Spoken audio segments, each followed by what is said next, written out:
નમસ્કાર મિત્રો, આપની સાથે હું છું દીપ યાદવ। આજે ચોટીલા તળેટી વિસ્તારમાં વહેલી સવારથી તંત્ર મેગા ડિમોલેશન હાથ ધરવામાં આવ્યું છે અને તે અંગે આપણી સાથે જોડાઈ ગયા છે ચોટીલા કલેક્ટર એચ.કે. મકવાણા। સમગ્ર વિગત આપણે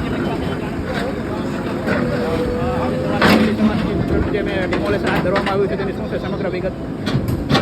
જે નેશનલ હાઈવે 47થી કરી અને ચોટીલા ડુંગર તળેટી છે, આ યાત્રાધામ છે અને ત્યાં સુધી યાત્રિકોને કોઈ અગવડતા ન પડે, યાત્રિકો સરળતાથી માતાજીના દર્શન કરી શકે તે માટે 40 રસ્તો મૂકેલો છે અને આ રસ્તા ઉપર જુદા જુદા દબાણકારોએ કોમર્શિયલ એક્ટિવિટી પેલી દુકાનોને બધું બાંધી અને રસ્તાને સાંકડો કરી દીધો છે।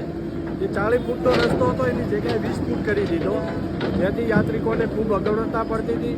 વારંવાર અમારી જોડે પણ રજૂઆતો આપી હોય કે આ દબાણકારોએ મોટા પ્રમાણમાં દબાણ કરી દીધું છે, જેને ધ્યાને રાખી અને આજે અગાઉ નોટિસો પણ આપેલી હતી, છતાં દબાણોએ દૂર કરી દીધા છે, જે નથી કર્યા। આજે ડિમોલિશનની કામગીરી ચાલુ છે। અને પેલા લોકોને કોઈ નોટિસ આપવામાં આવી હતી એવું કોઈ? હા, અગાઉ નોટિસો આપેલી છે અને અગાઉ દબાણ પણ દૂર કરેલું હતું, પણ ફરી પાછું દબાણ કરી નાખ્યું અને એટલે આ દબાણ આજે દૂર કરવામાં આવેલું છે અને અંદાજિત 400થી પણ વધુ દુકાનો બાંધવામાં આવે છે।